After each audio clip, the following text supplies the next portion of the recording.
Aujourd'hui, je reçois Christophe Blefary qui a lancé la newsletter blef.fr, la plus connue en France. Christophe a été Head of Data Engineering et Staff Data Engineer dans des startups et des grands groupes et est selon moi l'un des plus grands experts data en France. Aujourd'hui, on va décrypter avec Christophe les grandes news qu'il ne fallait pas rater en 2025 et se concentrer notamment sur les sommets Snowflake et Databricks qui donnent souvent le ton du marché. Hello Christophe, ça va ? Ça va super, merci de l'invitation Robin et content d'être de retour. Écoute, c'est un rendez-vous régulier dorénavant, c'est toujours un immense plaisir. Grosse news, DataGen a lancé un bootcamp en Analytics Engineering en collaboration avec DataBird. Le besoin en Analytics Engineering a explosé. J'observe cette tendance au quotidien dans mes échanges avec les leaders data. On a décidé avec DataBird d'unir nos forces pour créer le premier bootcamp spécialisé sur le sujet. Le bootcamp est à destination de profils déjà data analyst ou scientist, sera à temps partiel pendant 6 semaines et finançable via CPF. Si ça vous intéresse d'en savoir plus, 2 options.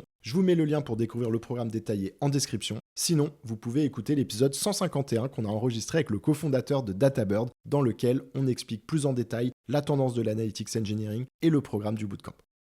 Je te propose qu'on rentre dans le vif du sujet et donc on commence par Databricks. Vas-y, je te laisse nous dire un peu quelles étaient les grandes news qu'il fallait pas rater sur le sommet de Databricks. Je suis parti à San Francisco en début d'année et j'étais à San Francisco pendant le sommet Databricks et Snowflake. Alors je suis pas allé à la suite Databricks, je suis allé à la suite Snowflake. Mais ce qui était assez drôle, c'est que tu voyais les pubs dans la rue sur partout. Il y avait pendant le Snowflake Summit, il y avait des pubs Snowflake et pendant le sommet Databricks, il y avait des pubs Databricks. C'était assez drôle de voir ça. Ce qui est assez intéressant, je trouve qu'il y a une grosse unification du marché en ce moment et Snowflake et Databricks sont en train de converger. Et j'ai ma petite analyse que je pourrais faire juste après là-dessus.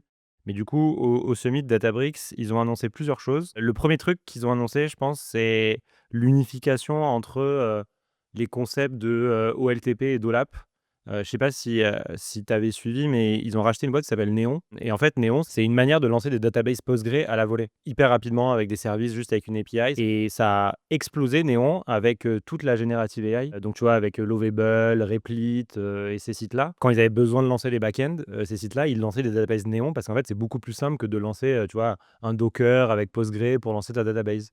Et du coup, ils ont eu énormément d'utilisateurs qui ont commencé à faire du Postgre sur Neon.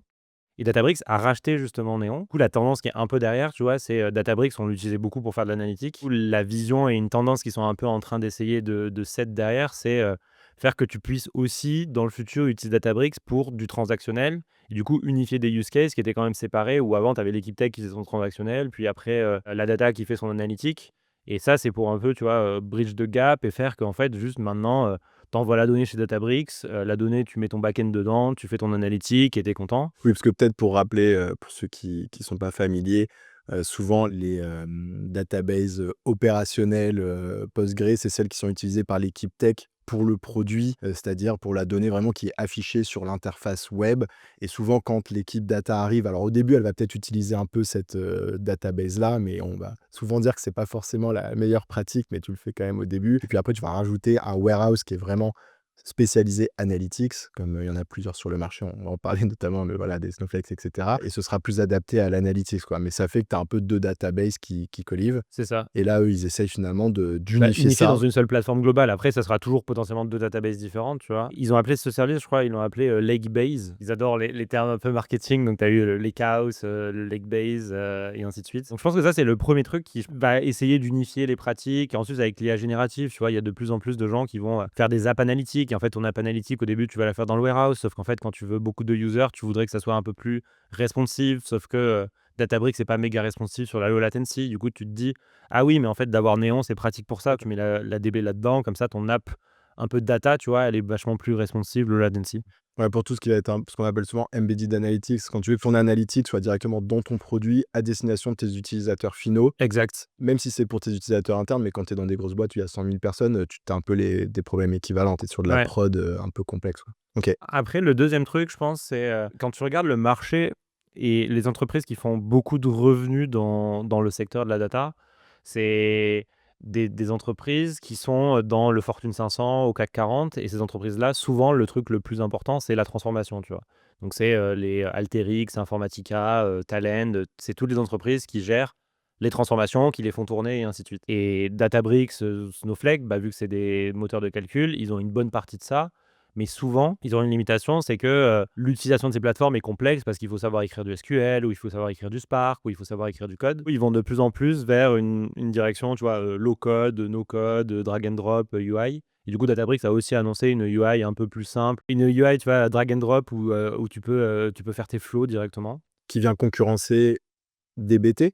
Bah, qui vient concurrencer, par exemple, ouais, la UI simple de DBT, qui peut venir concurrencer Informatica. En fait, tous, ils se battent pour aller chercher Alteryx, Informatica, qui génèrent beaucoup de revenus. Tous les ETL, mais en se concentrant sur le T, quoi. Ouais, tous les ETL visuels surtout. Parce qu'en fait, nous, on est très data centré, tu vois, et nous, on connaît beaucoup de gens qui savent écrire du SQL et qui sont techniques là-dessus. Sauf qu'en fait, la plupart des gens qui font de la data ne savent pas forcément écrire du SQL, tu vois. Alors, tu peux dire, je fais du Excel, du coup, je fais de la data. Sauf qu'en fait, tu sauras pas trop faire de la transformation comme nous, on a l'habitude de faire en étant technique. La plupart des gens qui font de la data sur Terre, en fait, c'est des gens qui sont un peu moins techniques, qui préfèrent un drag and drop, qui préfèrent cliquer sur des boutons. Et ces plateformes vont aussi dans cette direction-là pour augmenter leur offre de service, tu vois. Et ça, c'est particulièrement nouveau pour Databricks qui, historiquement, a une position quand même très, Ouais, pas complexe, c'est toujours à chaque fois que je dis ça après. je suis d'accord, hein, Ils aiment pas comme ça, mais plutôt à destination des profils vraiment tech. c'est une boîte à outils pour des techs. C'est ça. Et donc, c'est quand même un changement de vision assez significatif. Ouais, et je dirais que les 2 derniers trucs, c'est bon, l'intégration un peu plus de DBT, parce qu'en fait, DBT, il y a le nouveau engine Fusion, et donc c'est créer une UI qui supporte un peu plus DBT. Ça, je sais pas si ça a été release en general availability, mais ils l'ont annoncé. Et l'autre truc, c'est tout ce qui tourne autour de Iceberg et Delta, qui sont les formats de fichiers dont on a déjà, je pense, un peu parlé dans le podcast. Pour rappel, Apache Iceberg et Delta, c'est 2 formats qu'on appelle formats de table, qui permettent de créer au-dessus de fichiers parquets une couche de métadonnées qui fait que tu gères tes fichiers parquets comme des tables. C'est à faire un peu du data warehouse en kit, quoi. C'est sur des buckets. Tu peux créer des tables et faire comme si tu étais sur un data warehouse, sauf qu'en fait, tu es sur un format plat dans un bucket. Donc, tu peux faire des updates sur ton fichier, tu peux avoir de l'historique, revenir en arrière et ainsi de suite. Et ils ont annoncé pas mal d'améliorations. Parce qu'en fait, Databricks avait racheté une boîte qui s'appelle Tabular, et qui avait les créateurs de Iceberg, sachant que Databricks sont aussi les créateurs de Delta. Donc les 2 plus gros formats de fichiers de table sont au même endroit, on va dire, ou très proches. Et donc ils essayent d'unifier un peu l'usage entre les 2, quoi. Ce que j'avais entendu, c'est que Iceberg, c'est assez fort pour la lecture, mais très nul sur l'écriture. Et le delta, dans l'autre sens, c'est assez fort sur l'écriture, mais pas super fort sur la lecture. Et du coup, ils essayent un peu, je pense, d'unifier les 2 et de prendre best of both world ou best of both communities, comme ils disent, vu que c'est de l'open source. Sur ce sujet Iceberg, on avait fait un focus dans un Ouais. épisode précédent, donc je le remettrai en description pour ceux qui effectivement voudraient avoir un peu tout le contexte de départ, où tu racontais justement un peu le début, le rachat de cette boîte, pourquoi aussi tout le marché se dirige vers Iceberg, etc. Juste pour conclure sur Databricks, un point aussi assez high level, assez business dont on n'a pas parlé, c'est l'énorme levée de fonds qu'ils ont fait en début d'année de 10 milliards, et je pense qu'il vient aussi justifier tous ces rachats de boîtes. Ouais. Enfin, tu sens qu'il y a vraiment une stratégie de scale et qui passe par toujours des développements internes, mais aussi beaucoup de rachats, et qui va avec cette vision de devenir une plateforme globale, que ce soit engineering, analytics, IA, même prod, en passant par le côté même fonctionnalité de transformation plus simple qui était un peu au début de leur positionnement, et donc vraiment d'aller sur tous les sujets, quoi. En fait, ce qui est assez ouf, c'est que, il y avait un débat, il y a, je pense,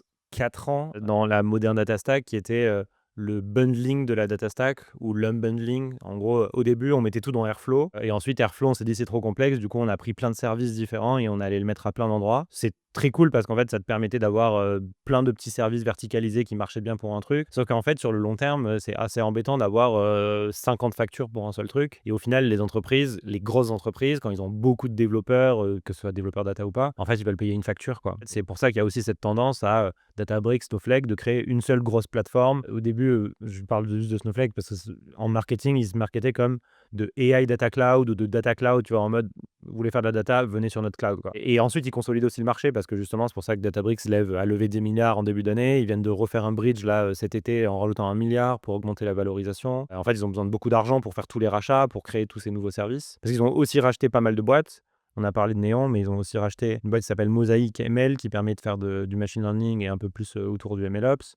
Si je dis pas de bêtises, ils ont aussi racheté une boîte de Feature Store. Sur la partie AI, ils ont fait pas mal de partenariats avec toutes les boîtes, avec OpenAI, avec Anthropic, avec Google Gemini pour, porter les services chez Databricks. Ils ont leur propre modèle. Ils essayent de tout mettre dedans, quoi. Passons un petit peu sur Snowflake. Qu'est-ce que tu peux nous dire un petit peu sur les news, côté Snowflake? Donc Snowflake, c'est assez cool parce que je suis allé du coup au summit, Snowflake. J'étais invité par les personnes de Snowflake France, donc je les remercie. En gros, Snowflake, je pense qu'ils ont, ils vont dans le même sens aussi que Databricks et en fait les 2 plateformes, convergent dans le sens où Snowflake augmente les capacités de support aussi de Iceberg et je pense que Snowflake ont fait encore plus de choses, en supportant, Iceberg que côté Databricks. Dans le sens où côté Snowflake, tu peux écrire depuis une table, Snowflake vers du Iceberg, tu peux lire vers du Iceberg. Du coup, c'est assez intéressant, tu vois? Ça veut dire que tu offload un peu ta donnée qui est dans le moteur Snowflake vers l'extérieur, quoi. C'est un très bon pas, tu vois, pour, l'interopérabilité. Ensuite, ils ont annoncé ça je sais pas trop. Ils ont inventé un truc qui s'appelle OpenFlow, qui permet de faire de l'ingestion de données, directement depuis la UI de Snowflake, où en gros tu donnes tes sources et on va dire, ça fait, comme, Airbyte, DLT, enfin Fivetran, tous ces outils qui font de l'ingestion, sauf que tu le fais directement, via Snowflake. Et je comprends que Snowflake ait envie de faire ça, parce que c'est leur plus gros frein ou c'est probablement un endroit où ils perdent beaucoup d'argent parce qu'en fait, il y a d'autres services qui font ça pour eux, alors que c'est la database, tu pourrais te dire: «Bah, ils peuvent le faire bien». Sauf que le choix technique qu'ils ont fait pour faire ça, ils ont racheté une boîte qui utilisait Apache Nifi, qui est un outil open source qui permet de faire de l'ingestion de données depuis des années et on va dire que c'est pas, state of the art quoi, comme outil open source. C'est pas le truc le plus friendly. On a l'impression qu'ils ont un peu rushé, ce truc-là. Ils auraient pu acheter un player plus sexy, quoi, tu Ouais, ou faire un truc eux-mêmes même mieux, je pense, que ce truc-là. Mais j'en sais rien, je trouve que c'est pas le meilleur choix, quoi. Ensuite, ils ont fait un truc qui est la même chose que Databricks. Ils ont racheté une boîte qui s'appelle Crunchy Data, qui fournit des PostgreSQL à la volée pour, unifier l'OLTP et l'OLAP. Donc tu vois que les 2 services convergent et de ce que j'ai entendu, quand j'étais au Snowflake Summit, c'est que Snowflake voulait aussi racheter Neon. Sauf qu'en fait, Databricks leur a un peu, coupé, l'herbe sur le pied. Du coup, ils ont dû, trouver aussi une autre boîte, tu vois? Enfin, on voit qu'ils sont en train de se battre, tu vois, pour, avoir les mêmes offres de services. Ils ont probablement des espions des 2 côtés, je pense c'est hallucinant, et ils se coursent, tu vois, sur le revenu qu'ils font et ce genre de choses et c'est assez, drôle, à voir de l'extérieur. Ils supportent aussi maintenant DBT dans la UI de Snowflake. Tu peux connecter tes projets Git maintenant dans la UI de Snowflake. Enfin, ils essaient de créer aussi un éditeur de développement. un peu le one stop shop, quoi. Tu es dans Exactement, Snowflake, ouais. tu as plus besoin de sortir de Snowflake pour faire tout ce que tu dois faire, en tant qu'équipe data. C'est ça et ça, en étant du côté de Nao, je suis persuadé que c'est pas la bonne chose, mais quand je vois aussi la manière dont les équipes travaillent, je pense qu'il y a des grosses équipes, ils sont contents d'avoir tout à un seul endroit, une seule facture. Mais le problème, c'est que quand tu as une plateforme data, tu as rarement que Snowflake, tu vois? De faire ça, ça présuppose qu'en fait, tu fais tout dans Snowflake, sauf qu'en fait, tu as pas tout dans Snowflake. Tu as ton Airflow, tu as potentiellement un autre petit data warehouse qui tourne à un autre endroit qui a un legacy. Tu peux pas, te dire: «Je vais tout faire dans la vie de Snowflake» parce qu'en fait, il y aura jamais tout à cet endroit-là quand tu regardes un peu, ce qui se passe dans la nature, quoi.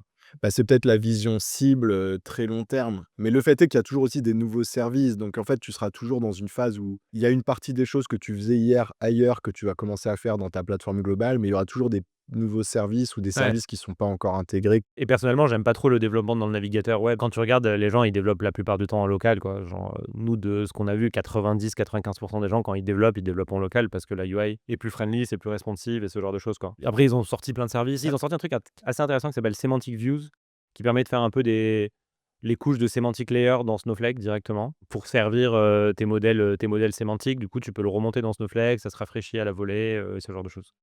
Donc, ils sont aussi allés dans cette direction-là. Ma conclusion sur, Snowflake Databricks, j'ai regardé une vidéo, hier ou avant-hier de Marcus Brownlee, je sais pas si tu connais, c'est un gros youtubeur, tech, US. Il parlait de la guerre Android, iPhone et il commence sa vidéo en parlant du switching cost, enfin, tu sais, le coût de switcher entre Android et iPhone et il fait une petite pastille où il se met, sur la place d'une personne qui a un iPhone et lui, c'est un Android, tu vois? Et il essaie de le convaincre de passer à Android, tu vois?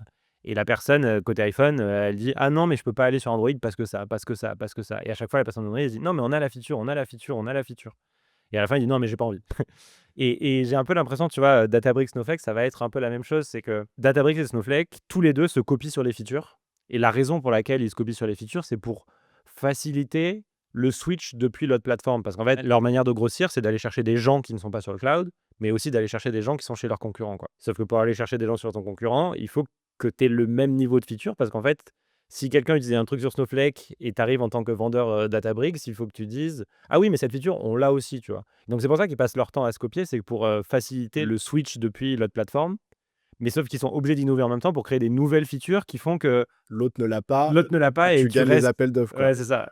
Oui, parce que pour switcher, il faut qu'il y ait une raison pour switcher. La raison première, c'est ils ont quelque chose que notre plateforme actuelle fait pas. Exact. Donc là, il faut de la vélocité dans la roadmap produit. Et en revanche, quand tu es sur l'appel d'offres, il faut que toutes les features qui sont déjà utilisées, tu les aies pour qu'il n'y ait Ouais pas de coût de et surtout, ce qui est drôle, c'est que probablement même la boîte n'utilise pas les features, il faut quand même que tu aies le f ouais, parce qu'on va peut-être l'utiliser c'est demain ça. et ouais, c'est clair. Et donc c'est un peu une course, tu vois, à l'armement sur ce truc-là, mais ça fait de l'innovation, je pense que sur le long terme, quoi. C'est assez drôle à voir de l'extérieur. Parce qu'il y a aussi cette rivalité, de Databricks et de Snowflake, uniquement. Mais on s'était dit que ce serait intéressant de mentionner aussi, Google et notamment, BigQuery, vu que là, on faisait un focus un petit peu, data warehouse slash, lakehouse. En 2 mots, je ne sais pas si tu étais d'ailleurs au sommet, qui ont eu lieu cette année, mais je suppose que tu as suivi les innovations. Ouais, j'ai suivi les annonces, je suis pas allé, mais Enfin, c'est quoi ta vision, là-dessus? Est-ce qu'ils sont, en retard? Est-ce que, c'est justifié le fait qu'on parle plus souvent de Databricks et de Snowflake? Ou est-ce qu'en fait c'est un peu équivalent sur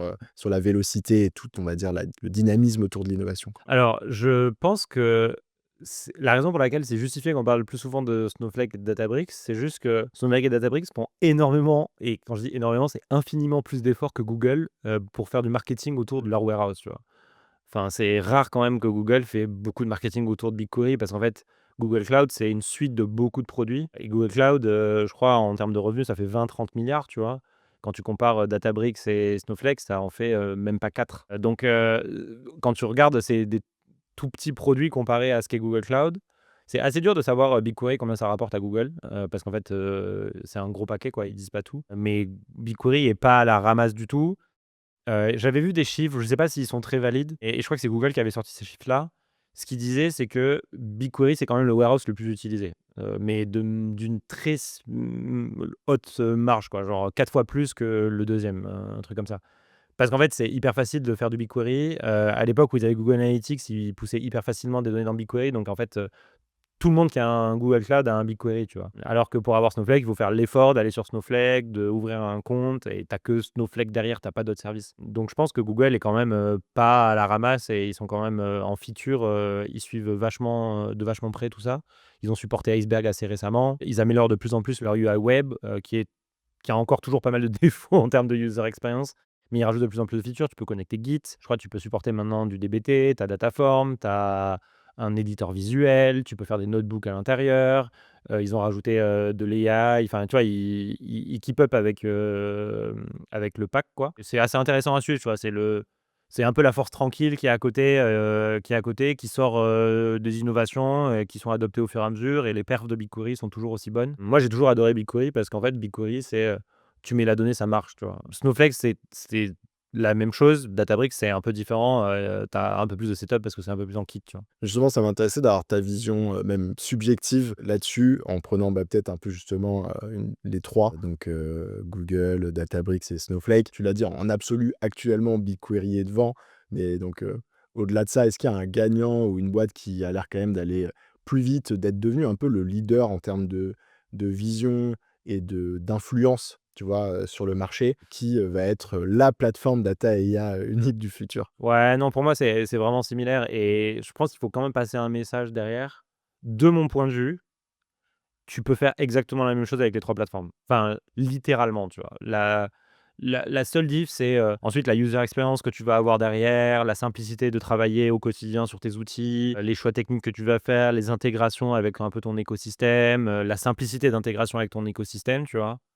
Mais littéralement l'output, enfin, c'est la même chose. Pour les raisons que tu as évoquées, c'est qu'ils ont tous, en fait, les équipes produits, de toute façon, pour dérouler toutes les features que les autres ont faites. Ils sont tous aussi capables d'aller innover parfois sur certaines features que les autres n'ont pas. Ouais. Donc à la fin, en fait, en tant que leader data, c'est intéressant d'arriver là, en termes d'impact ou plutôt d'action par rapport à tout ce qu'on vient de dire. Après, c'est de dire, chill. En fait, il y a pas une plateforme qui est beaucoup mieux qu'une autre. C'est plutôt une question de contexte entreprise et donc comme tout benchmark, classique, il faut se lister, ses Ouais. spécificités, ses cas d'usage, son écosystème, l'appétence de ses équipes, enfin des choses comme ça et juste faire, voilà l'exercice d'aller voir quelle est la plateforme la plus adaptée pour nous, par rapport à notre contexte spécifique.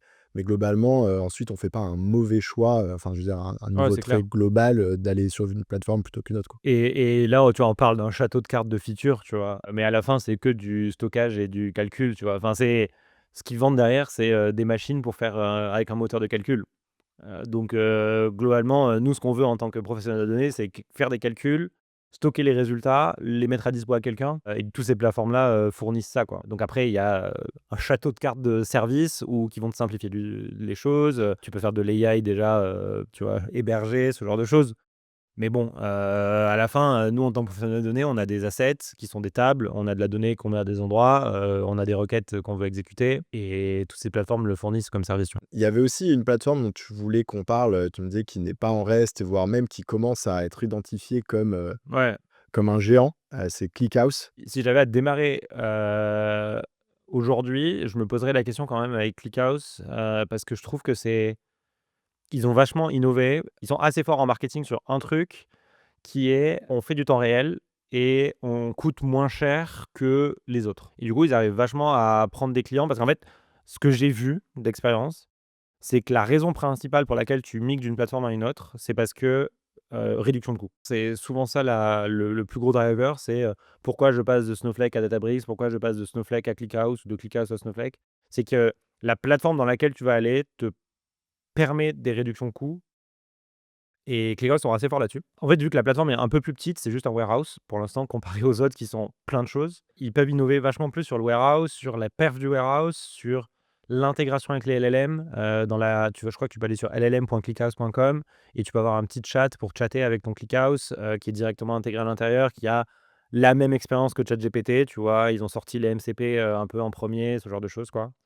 BigQuery a aussi suivi là-dessus. Je vois de plus en plus de grosses boîtes, enfin, récemment, là, je crois, c'est OpenAI, Anthropic, si je dis pas de bêtises, qui ont choisi ClickHouse pour stocker leurs logs et faire de l'analytique sur leurs logs, quoi. Ouais, il y a aussi Netflix, il y a Ouais, Disney, il y a Uber. En France, il y a Content Square. Aujourd'hui, il y a quand même encore une teinte assez tech sur des boîtes qui ont des très gros volumes, qui ont c'est des ça, ouais. besoins de temps réel aussi, donc qui sont déjà avancés sur les use cases temps réel. Mais ça, c'est en train de se démocratiser, ce besoin de use case temps réel sur des boîtes plus traditionnelles. Donc, c'est intéressant parce que c'est une tendance de fond où ça peut que aller dans le bon sens, quoi. Si tu arrives à gagner ces clients-là, tu vas finir par arriver sur des boîtes plus traditionnelles type CAC 40, quoi. Et ce qu'il faut dire, c'est aussi pour ça que j'en parle, c'est que ClickHouse, c'est aussi open source, et que moi, je trouve ça important de mettre en lumière quand même des boîtes qui sont open source. Donc il y a aussi un service cloud de ClickHouse, il y a ClickHouse Cloud. Mais si tu as envie, tu peux le déployer en open source, chez toi, tu parles à personne, tu le lances, ça marche, au contraire de Databricks, Snowflake, BigQuery qui ne le sont pas, quoi. Peut-être pour remettre un poil de contexte, effectivement, ClickHouse, historiquement, est né sur cet axe, temps réel, Et justement open pour source. venir et open source, pour venir compléter, l'offre qui existait déjà. Donc justement type, Snowflake, Databricks, BigQuery ou Redshift, par exemple, l'AWS dont on parle pas beaucoup aujourd'hui. Désolé Redshift. Et en fait, aujourd'hui, c'est juste que, bah, comme, le marché a de plus en plus besoin de temps réel et qu'aussi leur technologie leur permet d'avoir des coûts très bas, ils gagnent des parts de marché, plus uniquement que sur les besoins en temps réel, mais sur le data warehousing au Exact, ouais. global, quoi. Donc c'est un peu ça qui se passe. On en avait parlé d'ailleurs avec, ClickHouse dans un épisode, c'était l'épisode, 153. J'avais reçu Cool. le directeur, produit chez ClickHouse, hyper intéressant. Et de toute façon, je mettrai en description, tout l'épisode parce qu'il se trouve qu'on a fait un épisode sur Avec DataGen avec, chacun. toutes les boîtes, qu'on mentionne, aujourd'hui, que ce soit Snowflake, Databricks, Google, où on parle de ces sujets et de pourquoi c'était des boîtes, à suivre en 2025. Donc c'est clairement le thème du jour. Donc on mettra tout ça en description.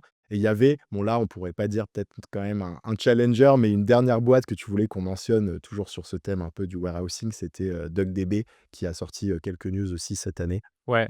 Bah, alors ce DuckDB, il faut pas dire une boîte parce qu'en fait, c'est plutôt une techno, vu que c'est open source. Tu contractualises pas avec une boîte quand tu utilises DuckDB, c'est juste tu vas sur GitHub, tu télécharges DuckDB et have fun, quoi. Non, mais en début d'année, DuckDB a annoncé et créé une techno qui s'appelle Duck Lake, qui est en gros la version, lakehouse, basée sur DuckDB.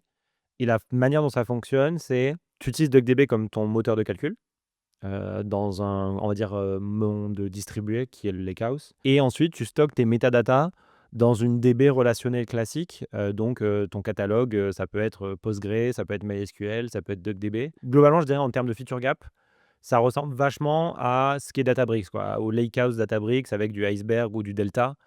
C'est exactement ce cas d'usage-là que ça remplace, quoi et je vois de plus en plus de boîtes qui commencent à se poser la question de: «Est-ce que, je vais sur Duck Lake? Est-ce que je teste?» Ça fait des réductions de coûts significatives parce qu'en fait, tu payes pas de coût de licence à une entreprise. C'est juste tu démarres tes machines de ton côté, tout est chez toi, tout est sur ton cloud et du coup, tu as pas l'overhead d'un provider de warehouse qu'on a mentionné tout à l'heure, dans le sens où c'est open source, tu gères tout de ton côté, quoi. Mais c'est un peu complexe, quoi. Donc en fait, tu le fais sur quelque chose qui est bien stable, sur lequel tu as de la visibilité et tu dis: «Là, je peux avoir quelqu'un en interne qui va s'en occuper» et cetera. Mon point de vue, c'est que c'est pas complexe dans le sens où je pense qu'il y a de toutes les technos qu'on a mentionnées depuis le début, DuckDB, c'est la techno la plus simple d'utilisation, tu vois? DuckLake, c'est un peu plus complexe que DuckDB parce que tu passes dans un monde distribué, tu passes dans un monde LAC, où tu as un peu plus de setup à faire. Mais à la fin, ce que tu écris, c'est de la transfo DuckDB. Une fois que c'est setup par ton équipe plateforme, c'est réglé et you good to go, tu vois? Tu écris juste des transfos et tu as la même chose à la fin, quoi.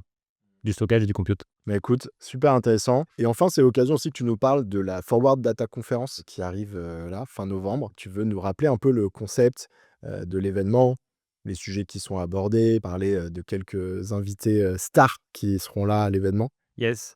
Du coup, la Forward Data, c'est une conférence qu'on organise, à Paris le 24 novembre. Donc vous pouvez prendre vos tickets, il y a encore des tickets et quand je dis «on», c'est du coup moi, Imaya, je pense que tu as déjà reçu des personnes de Imaya et le MDN qui est un réseau de head of data et de data personnes à Paris, dont je pense que tu as reçu, beaucoup de personnes qui sont dans le MDN, dans le podcast et on a créé, la Forward Data Conference l'année dernière. Ce qu'on voulait créer, c'était une conférence qui est faite par des data practitioners pour des data practitioners où, on a une sélection de talks, qui nous parlent, et qui parlent aux data practitioners, quoi, qui est pas trop, sponsor oriented, comme des plus grosses conférences qui peuvent, exister ou qui sont organisées par des vendors. Par exemple, le Snowflake Summit ou le Databricks Summit, tu vois? C'est organisé par un vendor, donc c'est très centré autour du vendor. Nous, ce qu'on voulait faire, c'était un truc un peu plus indépendant, où on est libre de choisir les thèmes et l'envie qu'on avait, c'est que les équipes data puissent venir en équipe, justement, pour progresser en équipe sur des sujets et les sujets étant, le data engineering, l'analytics engineering, tout ce qui tourne autour de l'AI et de la GenAI aujourd'hui, mais aussi tout ce qui tourne autour de la data gouvernance, le management, le data product management, la stratégie data et voilà. Et en termes de speakers, on a Joe Rice qui revient cette année, qui était là l'année dernière. On va avoir quelqu'un de chez Hugging Face, on va avoir le CTO de Leboncoin, le co-founder de Omni, qui est, une techno de BI qui commence à vachement, augmenter. Des personnes de Vinted, Photoroom, Blablacar. Donc le programme, se remplit, assez rapidement. L'année dernière, c'était super, on était 350 personnes. Cette année, on sera un peu plus. On a eu que des bons retours l'année dernière, donc j'ai hâte, de cette année, quoi. Excellent. Et Bah, c'est le 24 effectivement. novembre. 24 novembre. Pour info, moi j'étais l'année dernière. J'ai fait un petit talk d'ailleurs. C'était super sympa. Du coup, j'y retourne cette année. Donc, je vous mettrai bien sûr le lien pour en savoir plus ou pour s'inscrire en description. Je vous mettrai aussi le lien de la chaîne YouTube parce que j'ai vu que vous aviez mis tous les replays de l'année dernière. Donc, ça peut être intéressant aussi à découvrir. Et enfin, avant de conclure, on finit toujours dans les épisodes avec Blaise par un petit article voilà, qui t'a plu. Avec Nao, je passe pas mal de temps à faire de la generative AI et de l'AI. Du coup, je fais de plus en plus de veille là-dessus. Et alors, il y a 2 trucs que j'aime beaucoup. Je sais plus si le premier je l'avais déjà recommandé quand j'étais passé, mais il y a un blog qui s'appelle, c'est Simon Willinson. C'est un blog franchement, il écrit 2-3 articles par semaine, et il keep up avec les modèles, il compare toujours les modèles, il fait plein de tests. Il a un test qui s'appelle Pélican sur un vélo. C'est dès qu'il y a un modèle qui sort, il fait un test et il prend le modèle en lui demandant: «Est-ce que tu peux me dessiner un pélican sur un vélo?» Et du coup, il juge les modèles de cette manière-là. Franchement, pour keep up, genre sur, un peu tout ce qui sort, c'est vraiment bien. Et le deuxième truc qui est un peu plus technique, on parle beaucoup d'agents. Il y a un article qui s'appelle, je crois, «How to build an agent», je crois que c'est quelque chose comme ça, qui m'a pas mal, inspiré. Pour résumer, un agent, c'est juste une boucle while qui interprète des tokens et qui fait des choses. Et en fait, cet article, il résume vachement, ce que c'est derrière. Il y a pas mal de petits outils qui permettent de faire des agents en 100 lignes de code et du coup, c'est impressionnant comment aujourd'hui la technologie, où est-ce qu'on est arrivé, où en gros, en 100 lignes, on est capable de faire des trucs qui sont magiques et qui comprennent, l'intention et qui développent, du code et ce genre de choses, quoi. On mettra les 2 liens, bien sûr, en description. Christophe, merci d'être venu à nouveau. J'adore ce rendez-vous régulier avec toi. Dites-nous dans l'audience ce que vous avez pensé de cet épisode. Venez commenter les posts LinkedIn qu'on fera avec Ouais. Christophe. Et puis voilà. Je vous dis à bientôt. Merci Christophe. À bientôt tout le monde. Quels sont les 10 outils data et IA à suivre en ce moment? On a créé un dossier dans lequel on retrouve une synthèse de ces 10 outils. J'ai étudié chaque outil et reçu un expert pour chacun d'entre eux sur le podcast. Je détaille dans ce dossier où se positionnent ces 10 outils dans la stack data et IA et pourquoi c'est important de les suivre en ce moment. Pour recevoir le dossier, il suffit de s'inscrire à la newsletter, je vous mets le lien en description.